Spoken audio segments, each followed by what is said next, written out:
Shalom. Apa kabar semuanya? Baik? Selamat tahun baru, sampaikan ke teman kanan dan teman kirimu depan belakang.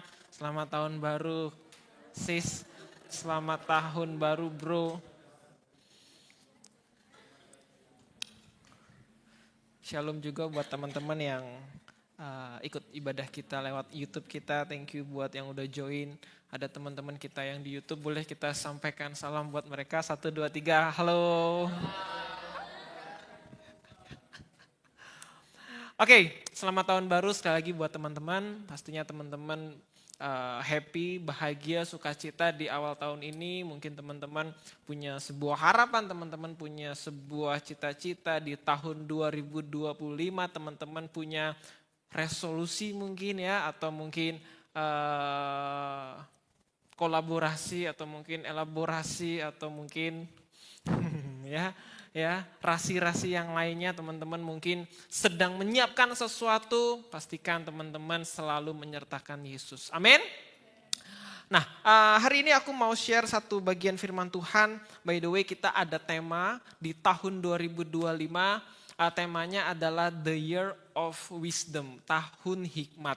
Nanti kita akan pelan-pelan ya belajar tema kita di tahun 2025. Tapi kenapa sih tema kita tentang hikmat, kenapa sih tentang wisdom, tahun hikmat?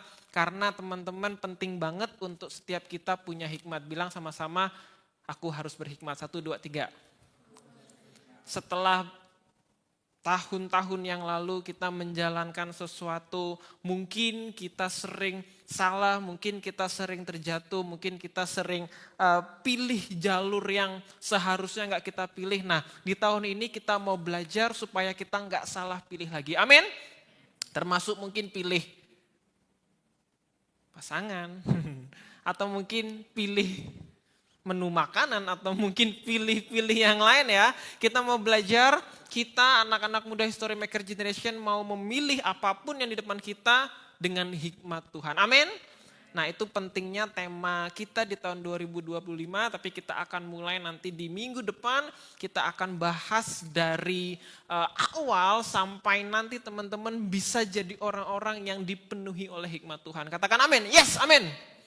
Tapi sebelum itu aku mau kasih satu bridging ya, jembatan ya. Aku katakan bahwa bulan Januari ini adalah bulan transisi ya. Kenapa bulan transisi? Karena mungkin bagi sebagian orang nih yang tadi aku katakan di awal ya. Sorry ya.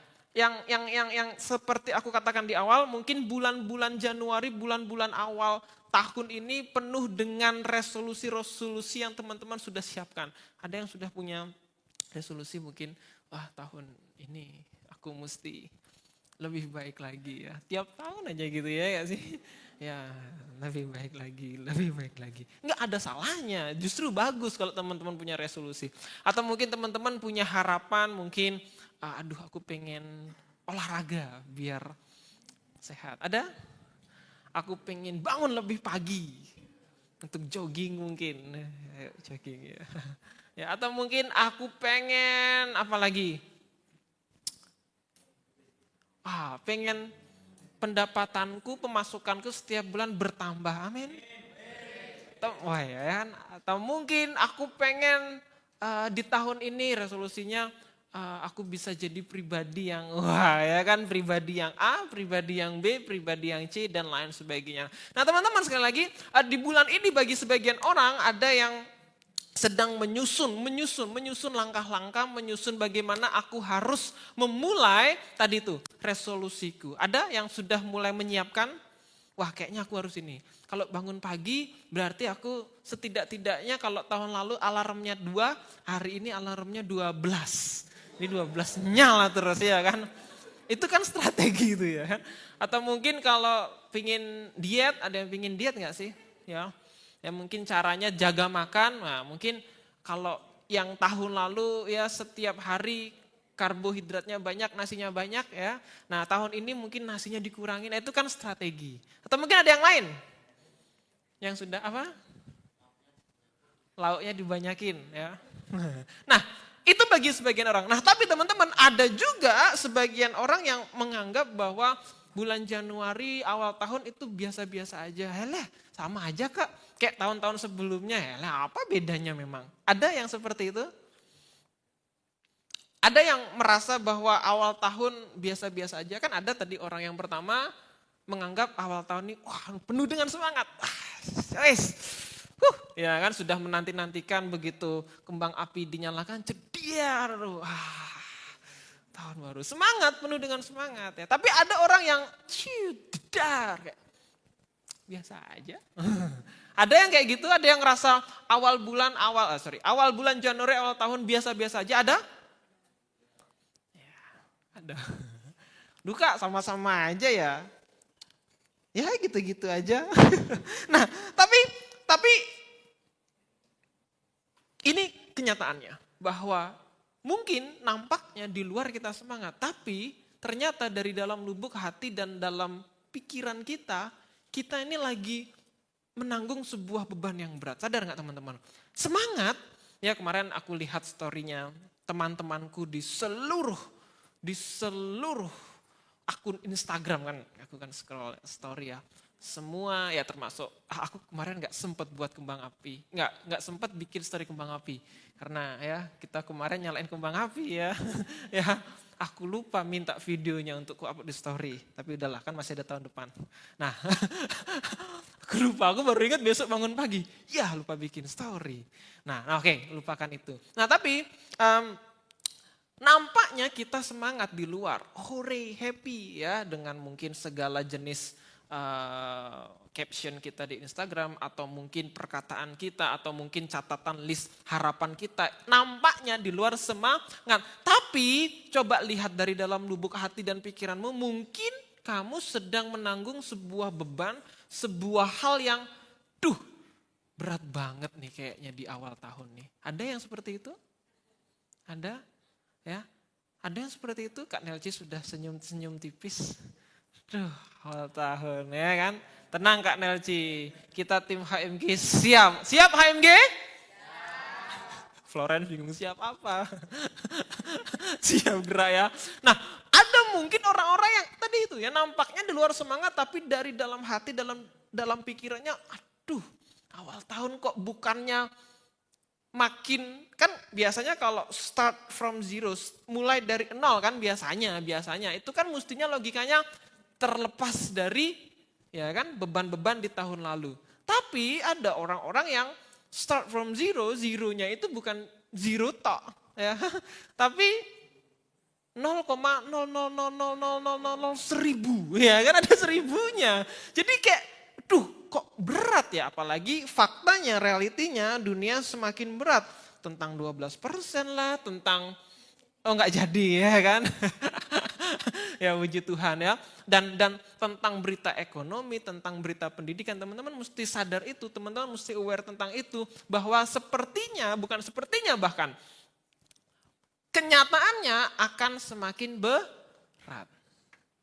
Itu kenyataannya, dan itu yang mungkin terjadi di dalam setiap hidup teman-teman anak-anak muda, Gen Z, Gen Alpha, di sini semua Gen Z, Gen Alpha ya, nggak ada yang baby boomer, ada yang baby boomer, Mas Edo mungkin cuma satu, ya, yang lain enggak ya, enggak mbah, ya. Nah, kenyataannya semakin berat. Tapi balik lagi, teman-teman senang nggak menginjakkan kaki di awal tahun 2025? Senang nggak? Nah, senangnya kenapa? Kenapa senangnya? Bisa ya ternyata ngelewatin tahun-tahun yang kemarin. Nah, lihat ya. Di balik beratnya hidup ini, di balik kenyataan yang berat banget, tapi ada secercah, ya kan? Secercah yang bikin kita happy karena ternyata penyertaan Tuhan selama tahun 2024 nyata aku bisa sampai 2025. Padahal ingat nggak? Dengerin, ingat nggak? Yang 2024 sudah mikir untuk udah selesai aja nih. Ada? Ada nggak yang mungkin 2024 udah mikir, udah aku nggak bisa lagi nih. Udah stop, udah selesai. Ada nggak? Pasti ada ya. Lihat hari ini, tanggal 4 Januari 2025, kamu masih hidup. Coba pukul perutnya, wih masih hidup. Perutnya, bukan perutnya masih hidup. Masih besar ya. Lihat ya. Ya, lihat penyertaan Tuhan. Kamu bisa lalui 2024. Kalau mundur lagi 2023, mundur lagi 2022, sekarang sudah 2025, lihat. Yang kemarin kamu sempat berpikir untuk selesai, stop, lihat. Ya kan, kamu bisa menginjakkan kaki di tahun 2025. Semua karena Tuhan Yesus. Amin. Nah, dan ada sebuah pertanyaan ya, kalau dari awal tadi aku rangkum ya, tadi ya. Ada yang senang, tapi ada yang juga aduh pusing ya awal tahun ya, semakin sulit. Ada yang nampaknya happy, tapi dalam lubuk hatinya khawatir, bingung. Nah, ada pertanyaan ini. Jadi, dengerin baik-baik. Yang punya resolusi nih. Dengerin baik-baik, yang punya mimpi, yang punya harapan, yang punya ya, yang gak punya nanti cari dulu tuh ya kan. Yang punya resolusi itu. Kan pasti ada pertanyaan, tapi aku harus mulai seperti apa ya? Nah, contoh tadi, yang mau sehat, yang mau diet, atau yang mau mendapatkan pemasukan lebih dari tahun sebelumnya. Ada pertanyaan besar, tapi aku harus mulai seperti apa? Aku harus kayak gimana ya? Harus seperti apa aku memulainya? Karena tahun-tahun sebelumnya aku coba gagal. Sepertinya aku udah kehabisan cara. Nah, tahun ini aku harus mulai seperti apa lagi? Caranya kayak gimana lagi? Yang mungkin resolusinya berharap dipulihkan dari hubungan. Pertanyaannya pasti muncul di dalam pikiran teman-teman. Aku harus mulai seperti apa? Ada yang punya pertanyaan seperti itu? Pasti ada. Yang punya resolusi pasti punya pertanyaan, aku harus kayak gimana? Nah, mumpung ini masih bulan transisi, bulan Januari, dari Desember 2024 ke tahun 2025, biasanya Januari ini ya lagi orang-orang lagi pada menyiapkan segala sesuatunya. Nanti bulan Februari itu sudah mulai tertata. Nah, mumpung masih awal, kita akan belajar di dalam Ulangan 31. Buka yuk bareng-bareng. Semuanya buka. 31 Ulangan. Ulangan 31. Ulangan 31 ayat 1 sampai 8. Oke, semua buka Alkitabnya. Teman-teman harus simpan ayat ini sebagai ayat di awal tahun yang akan menjadi jawaban dari pertanyaan teman-teman. Gimana caranya aku mulai? Oke ya, oke sudah ketemu, pastikan teman-teman simpan. Aku sudah siapkan memang di depan, tapi aku pengen teman-teman simpan ayatnya di HP-nya teman-teman sebagai ayat di awal tahun. Ya, Ulangan 31, kemudian pergilah Musa lalu mengatakan segala perkataan ini kepada seluruh orang Israel. Nih, berkatalah Musa kepada mereka, aku umurnya udah 120 tahun. Wah, ada yang opa-omanya umur segini, 120 tahun? Opa-omaku umur segini, dibagi 2. Opaku 60, omaku 60. Oke. Kan mereka 2 menjadi 1, ya benar dong. Jadi 1 ya. Aku tidak dapat giat lagi dan Tuhan telah berfirman kepadaku. Ini katanya Musa, sungai Yordan ini tidak akan kau seberangi. Tuhan Allahmu dialah yang akan menyeberang di depanmu. Dialah yang akan memunahkan bangsa-bangsa itu dari hadapanmu sehingga engkau dapat memiliki negeri mereka. Yosua dialah yang akan menyeberang di depanmu seperti yang difirmankan Tuhan. Ayat 4. Dan Tuhan akan melakukan terhadap mereka seperti yang dilakukannya terhadap Sihon dan Og. Raja-raja orang Amori yang telah dipunahkannya itu dan terhadap negeri mereka. Aku tebelin nih. Tuhan akan menyerahkan mereka kepadamu dan haruslah kamu melakukan kepada mereka tepat seperti perintah yang kusampaikan kepadamu. Ayat yang powerful.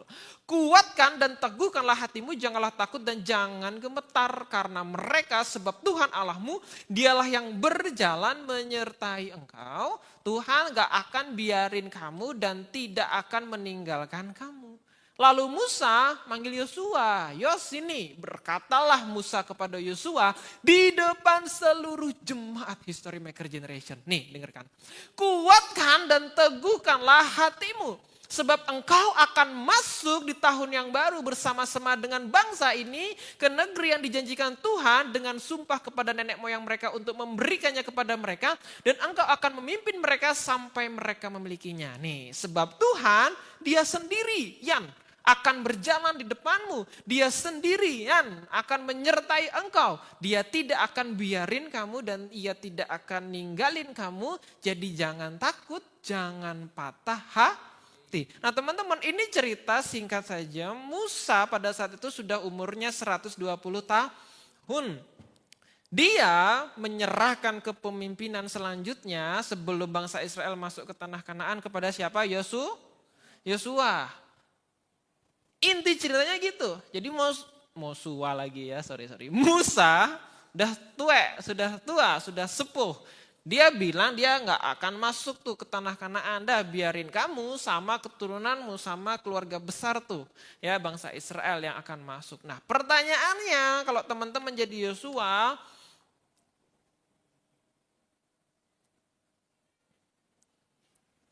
Pertanyaannya kalau teman-teman jadi Yosua.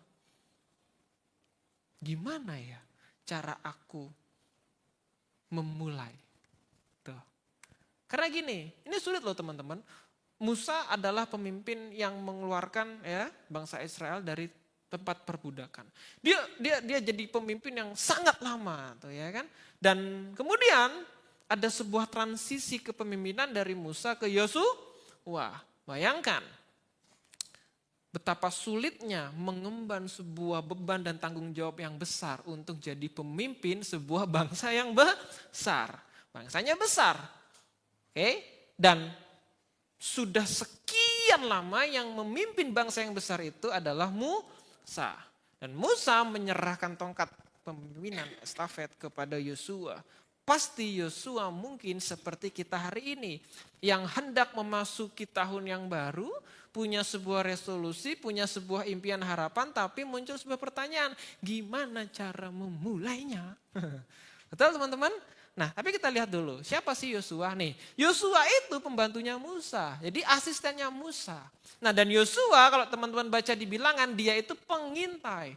Musa nyuruh beberapa orang untuk mengintai tuh tanah yang dijanjikan sama Tuhan Allah tuh bersama Kaleb. Tetapi hanya Yosua yang percaya bahwa Israel mampu merebut tanah itu karena penyertaan Tuhan.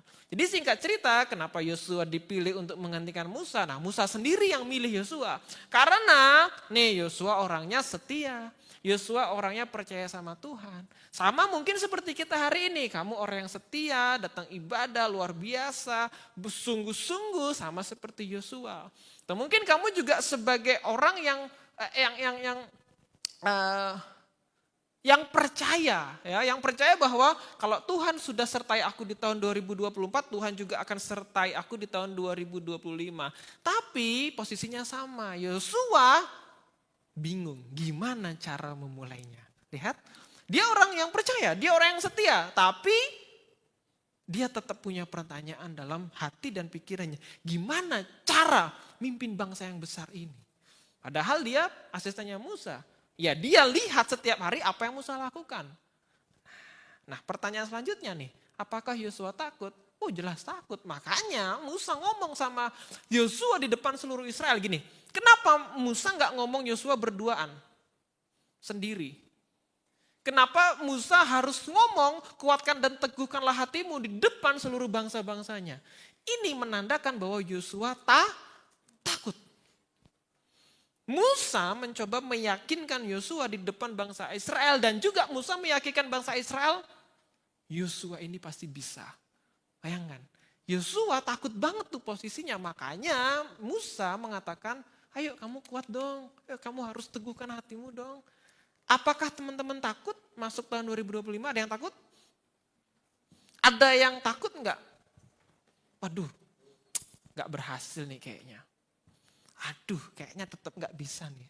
Ada enggak yang berpikir seperti itu? Nah, sulit deh kayaknya ini. Sama, Yosua juga takut. Nah, dan kemudian apa yang Yosua takutkan? Nah, dia takut menghadapi musuh di Kanaan. Bukan hal mudah untuk menaklukkan tanah Kanaan. Karena nih, Yosua harus memimpin Israel dalam perang melawan bangsa-bangsa yang kuat. Bayangkan.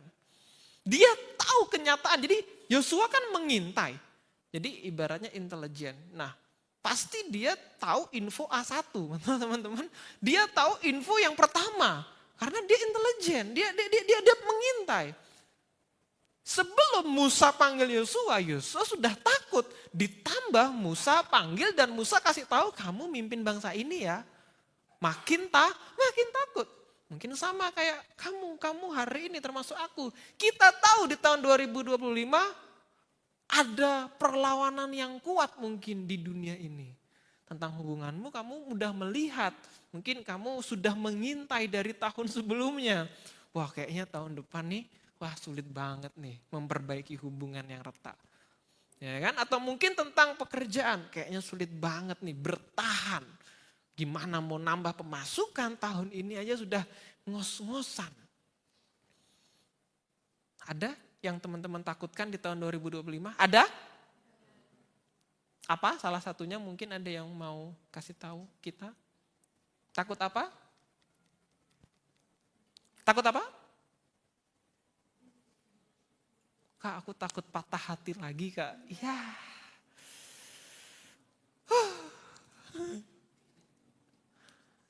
Pasti ada ya.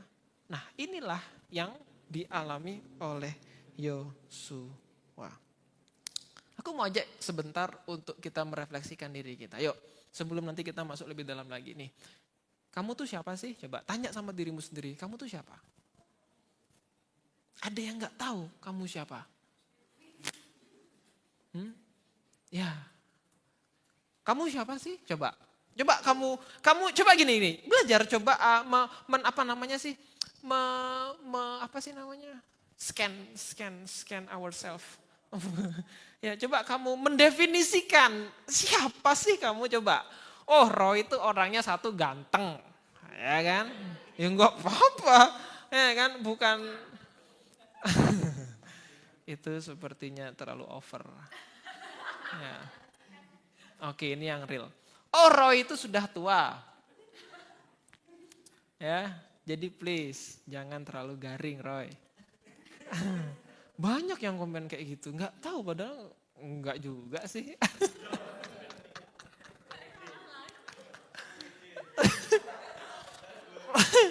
Roy itu orangnya setia. Wah, ya udah pasti itu, ya kan? Udah jangan ditanya, setia, ya kan? Iya kamu yang nggak tahu setia atau enggak. Roy itu orangnya nggak patah semangat. Nanti enggak, coba kalian definisikan nih, jangan ini contoh aja. Coba kalian, aku kasih waktu. 3 detik, 1, 2, 3, dah. Oke, dah. Ya masa kalian nggak tahu siapa diri kalian? Yohanes, coba definisikan dirimu. Yohanes itu yang general aja, yang umum aja. Yohanes itu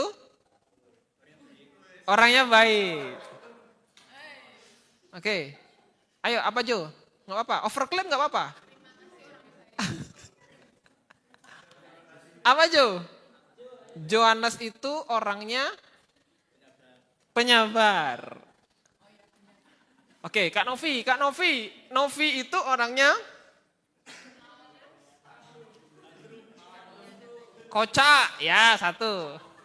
2, Novi itu orangnya apa? Apa Kak Novi? Semangat, betul. Setiap pagi Kak Novi, wah semangat sekali dia. Jadi bagus, itu ya hal positif. Oke, teman-teman sudah mendefinisikan dirimu sendiri ya. Nah yang kedua, apakah kamu takut dengan apa yang tadi kamu katakan? Contoh, Yohanes orangnya kamu takut enggak? Bahaya. Apakah Yohanes orang yang baik? Nah, apakah kamu takut kamu jadi orang yang baik? Takut? Coba, tadi teman-teman aku harap beneran ya definisikan dirimu. Nah, pertanyaan selanjutnya apakah kamu takut dengan kamu yang seperti itu, yang kamu tahu aku nih kayak gini. Nah, kalau takut coba cek, kenapa kamu takut dengan dirimu yang seperti itu? Apa? Apalagi di tahun 2025, tahun yang baru. Dan kamu punya resolusi, kamu punya harapan. Nah, sekarang kamu coba tuh, oh aku nih orang yang kayak gini. Tahun 2025 kenyataannya sulit. Tapi aku kayak gini. Oh pantas aku takut karena aku kayak gini. Gimana? Coba. Jadi teman-temanku harap ya berpikir ya, maksudnya coba direfleksikan. Karena kenyataannya kita nggak bisa ubah kenyataan, betul? Kita nggak bisa mengubah 12% jadi 9%. Ya puji Tuhan walaupun nggak jadi. Tapi kenyataannya nggak bisa juga kan. Kamu orang Ludoyo, kamu punya power apa? Enggak, tapi kenyataannya nggak bisa toh. Ya termasuk aku maksudnya. Aku juga. Ya, gini nih, teman-teman kan pasti nanya toh, kenapa sih kok dari tahun lalu selalu Ludoyo yang disebutkan? Nggak pernah Telumbu, nggak pernah balapan. Itu perkataan iman, akan muncul HMG Church Ludoyo. Loh, amin. Amin.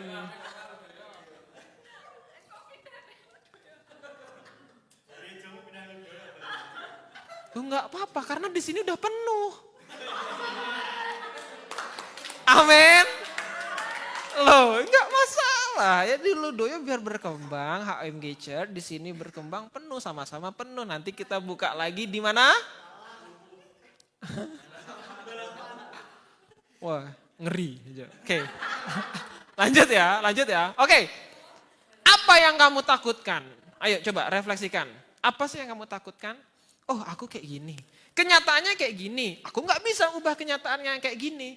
Berarti yang mesti diubah akunya. Supaya aku nggak takut lagi dan nggak ada yang ku takutin. Mestinya kan kayak gitu. Setuju nggak teman-teman? Atau masih kurang setuju? Yosua tahu, perhatikan ini penting. Ini yang paling terakhir. Yosua tahu siapa dirinya. Dia ini asistennya Musa. Dia setiap hari ikut Musa. Dia lihat Musa ngapain aja dia tahu. Yosua tahu teori kepemimpinan. Yosua tahu bagaimana memanajemen orang yang nggak benar, orang yang mungkin benar, orang yang dablek dan lain sebagainya. Karena dia asistennya Musa, dia lihat apa yang Musa lakukan ketika Musa jadi pemimpin bangsa Israel. Logikanya Yosua nggak perlu takut karena dia tinggal duplikasi aja mungkin, ya. Tapi dia tahu kenyataannya ada musuh yang berat yang harus dia lawan bersama bangsanya. Dan dia tahu juga dia nggak bisa ubah kenyataan itu. Musuhnya ya tetap berat musuhnya, tetap sulit untuk dilawan. Jadi kalau ditanya apa yang Yosua takutkan? Takut kalah. Iya dong. Karena dia tahu kenyataannya sulit untuk dikalahkan. Nah, tapi apa yang Yosua lakukan? Ini yang harus jadi apa yang kita lakukan. Yosua, lihat sama-sama dalam Ulangan 31 ayat 3. Tuhan Allahmu, dialah yang akan menyeberang di depanmu. Dialah yang akan memunahkan bangsa-bangsa itu dari hadapanmu. Lihat, dia itu siapa? Tuhan Allah. Bukan Yosua yang akan memunahkan, tapi Allah yang akan memunahkan bangsa itu dari hadapan Yosua dan bangsanya. Sehingga Yosua dan bangsanya dapat memiliki negeri. Yosua dialah yang akan menyeberang di depanmu seperti yang difirmankan Tuhan. Teman-teman harus simpan ini baik-baik di tahun 2025 bahwa kemenanganmu bukan karena kekuatanmu, melainkan karena kuasa Tuhan. Amin. Teman-teman harus yakin, percaya teman-teman menang. Amin. Teman-teman sudah menang. Bukan karena kamu. Bukan karena kamu menang. Kamu menang bukan karena kekuatanmu, tapi karena kuasa Tuh. Ini janji Tuhan. Lewat Musa dan disampaikan ke Yosua dan bangsa Israel. Memang kenyataannya 2025 berat. Kamu mungkin sudah tahu bakalan sulit untuk memulihkan hubunganku yang mungkin di tahun lalu berantakan. Sulit nih. Tapi Tuhan berfirman tanggal 4 Januari 2025 di History Maker Generation Youth Church bahwa apa? Tuhanlah yang akan memunahkan apa yang kamu hari ini lihat sulit. Amin. Memunahkan itu apa sih artinya? Sederhana, dia Tuhan yang akan kalahkan. Dia Tuhan yang akan buat kamu menang. Dia Tuhan yang akan buat kamu tidak dipermalukan. Amin. Tuh, siapa yang takut malu kalau kalah? Kita semua termasuk aku. Nah, tapi kita percaya kita tidak akan dipermalukan. Amin. Dan apalagi yang Yosua lakukan? Ulangan 31 ayat 6. Kuatkanlah dan teguhkanlah hatimu, janganlah takut dan jangan gemetar. Ini katanya Musa. Musa dapat hikmat dari Allah untuk Musa sampaikan ke Yosua. Ini janjinya Tuhan sama Yosua dan bangsa Israel. Tuhan Allahmu dialah yang berjalan menyertai engkau, ia tidak akan membiarkan engkau dan tidak akan meninggalkan engkau. Pertanyaan Yosua yang mungkin jadi pertanyaanmu. Dengerin, ini penting. Gimana cara kamu lakukan resolusimu? Gimana cara kamu menyusun strategi dan lain sebagainya? Nih, percaya sama? Bukan kamu yang atur rencanamu, tapi biarkan Tuhan yang atur rencana itu. Yang sering kita bikin takut, yang sering bikin kamu takut adalah ketika apa? Itu tadi, kamu tahu kemampuanmu cuma segitu, realitinya seperti itu, dan kamu maksain diri untuk melawan reality yang nyata-nyatanya kamu gak sanggup untuk lawan itu. Makanya mesti percaya kayak Yosua. Dia punya strategi untuk mengalahkan. Iya punya. Tapi dia gak biarkan kemampuannya yang bekerja. Tapi dia berserah sama Tuhan, biarkan kemampuan Tuhan yang bekerja. Amin. Nah kayak gitu tuh. Yang punya resolusi, yang punya harapan, yang punya impian, yuk percaya. Ya, dipercayain tuh sama Tuhan resolusinya. Dipercayain harapannya sama Tuhan. Nah, dan yang ngerjain tetap kita. Tapi berserah. Jangan sampai kita di atasnya kuasa Tuhan. Karena kenyataannya juga kita nggak bakal bisa di atasnya kuasanya Tuhan. Gini nih, coba lihat tanganku. Sering kali, ini kuasa Tuhan ya. Ya, ini kamu. Ya. Sering kali kan kita memahami ketika kita gagal berarti kita tidak menggunakan kuasa Tuhan. Berarti kuasa Tuhannya hilang, cuman kuasa kita, ya kan? Nah, ini kuasa Tuhan tuh gak bakalan bisa hilang gitu loh, ya kan? Dan kuasamu gak akan bisa melebihi kuasa Tuhan. Jadi gini, kuasanya Tuhan tuh tetap di top, di paling atas. Nah, terus apa yang bikin kamu gagal? Apa yang bikin kamu gagal?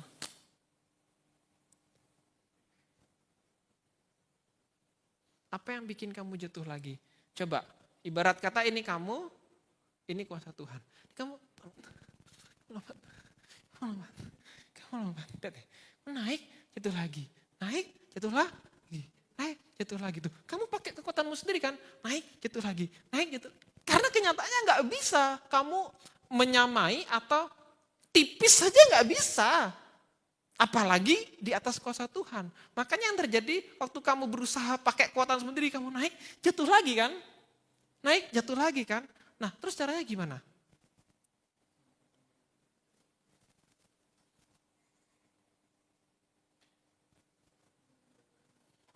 Gimana?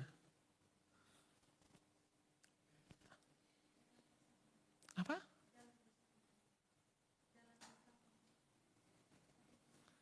Teman-teman lihat enggak? Nih, gatel. Enggak. Ya, kan ya, oke, balik lagi serius ya. Nih enggak bisa kan? Nah, kalian sadar enggak bahwa ada tangan Tuhan yang sebenarnya ada di samping kita. Ya, kita mestinya enggak usah gini-gini. Kita cuman jalan mendekat sama Tuhan. Nah, nempel. Dan kemudian kita berjalan sama Tuhan, kita dimampukan tuh untuk berjalan karena kita nempel. Dan kenyataannya juga gak bisa juga kita di atas atau paham gak sih maksudnya? Kuasa Tuhan tuh kuasa yang tidak terbatas. Gak ada satu orang pun yang bisa menyamakan apalagi melebihi. Makanya kita sering jatuh. Nah yang bisa kita lakukan, kita deket. Ini kita gak sadar ada ini loh. Ada ini padahal deket banget loh Tuhan tuh. Tinggal gini aja udah. Nah kan nempel nih. Kuasa Tuhan ini kan. Ya kan? Tetap di atas kan maksudnya. Jadi bukan berarti kan mungkin selama ini kita memahami berjalan bersama Tuhan. Gini, enggak. Kamu tetap di sini di bawah kuasanya Tuhan. Enggak ada yang bisa menyamai kuasa Tuhan. Amin, percaya ya? Iya dong, kan kamu ciptaannya. Nah, tapi yang bisa kamu lakukan nih, kamu deket. Nah, ini nih the hand of God, tangan Tuhan di sini loh. Nih. Nah, kita semua di sini loh. Nah, kita jalan bareng dia. Amin. Ayo 2025. Ya. Dan yang paling terakhir. Sebab Tuhan dia sendiri akan berjalan di depanmu. Dia akan menyertai engkau. Dia nggak akan biarin kamu dan tidak akan ninggalin kamu. Janganlah takut dan janganlah patah hati. Untuk kali keduanya Musa ngingetin, kasih semangat gitu loh sama Yosua. Ayo semangat yuk. Dah dia nggak akan ninggalin kamu. Nih Tuhan janji untuk nggak akan ninggalin dan membiarkan dirimu. Kita bangkit berdiri dan yang paling terakhir. Kita bangkit berdiri. Yang paling terakhir setelah ini kita akan menikmati roti dan anggur ya. Kita akan bersama-sama menerima kuasa Tuhan. Nih teman-teman. Jadi kisah Yosua ini adalah ya sebuah pengingat bahwa gini, rasa takut wajar ya, wajar. Nah tapi ketaatan sama Tuhan dan kepercayaan akan penyertaannya akan bawa kita berhasil dan akan bawa kita menang. Amin. Nah ya mungkin hari ini mungkin masih ada yang takut. Wajar. Aku pun takut. Aku punya resolusi enggak? Banyak sekali. Sampai aku pikir ini terlalu banyak ya. Terlalu melebihi kapasitasku. Ya, tapi ya ketaatan kepada Tuhan dan kepercayaan akan penyertaannya akan bawa kita berhasil. Akan bawa kita menang. Amin. Ayo kita berdoa bersama-sama.